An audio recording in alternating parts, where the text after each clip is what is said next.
Et nous devons trouver les moyens de faire revenir nos jeunes Français qui sont partis étudier à l'étranger. La progression salariale doit toujours permettre de récompenser l'effort et le mérite. Alors oui, j'assume de le dire, il faut désmicardiser la France. Nous agirons résolument pour que les branches professionnelles qui continuent à rémunérer en dessous du SMIC remontent ces rémunérations. Dans le même temps, nous devons continuer à baisser les charges qui pèsent sur la classe moyenne. Nous tiendrons l'engagement du président de la République d'une nouvelle baisse d'impôts de 2 milliards d'euros. Cette baisse d'impôts sera financée et la solidarité nationale devra s'exercer pour nos classes moyennes. Deuxième objectif, pour réussir, je veux déverrouiller l'accès au travail, déverrouiller notre société. Je veux permettre à tous ceux qui le peuvent de travailler avec en tête les droits et les devoirs de chacun. Le droit d'être mieux accompagné grâce à la réforme de France Travail, mais aussi le devoir de chercher un emploi. Dans 18 départements, nous avons lancé une expérimentation qui conditionne le RSA à 15 heures d'activité pour l'insertion. Je vous annonce que nous généraliserons ce dispositif à tous les départements de France d'ici le 1er janvier 2025. Je veux aussi débureaucratiser la France. Il a été évalué que chaque année, ce sont 60 milliards d'euros que nous perdons à cause des démarches et des complexités de notre quotidien.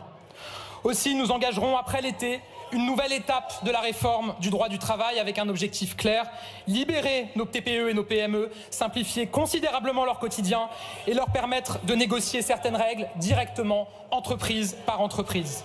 Nous allons continuer à réarmer notre système de santé. L'objectif est clair, plus de temps médical.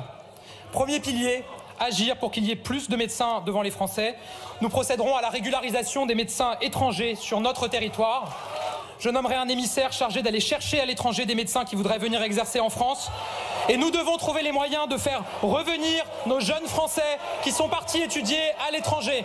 Deuxième pilier, agir pour qu'il n'y ait aucun territoire oublié. Dès cet été, chaque département devra être doté d'un service d'accès aux soins avec des professionnels organisés pour assurer la permanence des soins.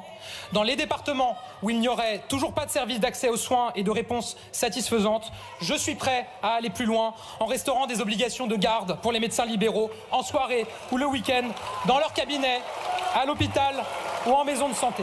Troisième pilier, libérer les médecins pour qu'ils se concentrent sur le soin. Nous poursuivrons les chantiers que nous avons engagés, notamment pour l'attractivité de tous les métiers du soin. Nous allons accélérer le passage de 6 000 à 10 000 assistants médicaux qui permettront aux médecins de pouvoir se consacrer davantage aux patients et moins en formalités administratives. Concrètement, cela représente 2,5 millions de consultations supplémentaires libérées tous les ans pour les patients. Pour élever le niveau des élèves, j'avais lancé le choc des savoirs, il doit maintenant se déployer. Le choc des savoirs, c'est assumer que tout le monde ne progresse pas au même rythme, que tout le monde n'a pas les mêmes facilités ou les mêmes difficultés. La décision du redoublement sera désormais à la main de l'équipe pédagogique et les groupes de niveau commenceront à se mettre en place dès cette année dans nos collèges. Améliorer les savoirs, c'est évidemment aussi agir sur la question des remplacements. Nous évaluerons le pacte enseignant et si de nouvelles mesures s'imposent, nous les prendrons. Désormais, tous les élèves de seconde devront faire un stage de 2 semaines. Nous continuerons à rapprocher l'école de l'entreprise, des métiers, des administrations, des associations. Une école qui fonctionne, c'est une école où nos professeurs sont mieux formés. Nous réformerons la formation initiale des enseignants pour construire les écoles normales du XXIe siècle. Cette réforme sera présentée d'ici au mois de mars. Nous déploierons l'expérimentation de l'uniforme à l'école, symbole d'égalité républicaine. Et comme l'a annoncé le président de la République, si cette expérimentation est concluante, nous généraliserons l'uniforme en France à la rentrée 2026.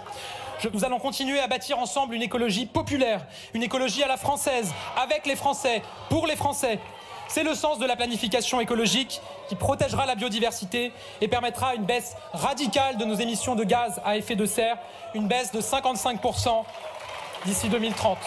Je suis fier que les 50 sites industriels les plus émetteurs, 50 sites qui représentaient à eux-mêmes 10% de nos émissions de gaz à effet de serre en France, se soient tous engagés à réduire leurs émissions de près de moitié d'ici 2030. Je vous annonce que nous lancerons une initiative similaire contre la pollution plastique pour les 50 sites qui mettent le plus d'emballages plastiques sur le marché. Une écologie populaire, c'est une écologie de la croissance et de l'emploi. Le retour de l'industrie, les investissements en faveur de la décarbonation grâce à France 2030, les métiers de la rénovation thermique ou le secteur de l'économie circulaire. Oui, la transition écologique regorge d'opportunités, de secteurs en croissance, de filières nouvelles. Oui, nous ferons rimer climat avec croissance. Produire, c'est d'abord donner du temps à nos agriculteurs pour passer plus de temps dans leurs champs, moins de temps devant leurs écrans. Produire, c'est être souverain. Je souhaite que cet objectif de souveraineté alimentaire soit désormais clairement inscrit dans la loi. Dès février, 50% des remboursements TICPE seront versés aux exploitants, soit 733 € par exemple pour une exploitation utilisant 7000 litres de GNR. Dès la semaine prochaine, 5 février précisément, un guichet pour la prise en charge des frais vétérinaires concernant la MHE sera ouvert. Il permettra de verser les premières indemnisations dès la fin du mois de février. Le taux de prise en charge des frais vétérinaires a été réévalué à 90%. D'ici le 15 mars, toutes les aides PAC seront versées sur les comptes bancaires des exploitants. Je peux vous dire que toutes les amendes qui seront infligées à l'industrie et à la grande distribution seront réutilisées pour soutenir financièrement nos agriculteurs. Je lance aujourd'hui un grand plan de contrôle sur la traçabilité des produits. L'objectif est clair, garantir une concurrence équitable, notamment pour que les normes qu'on applique aux agriculteurs soient aussi respectées par les marchandises étrangères.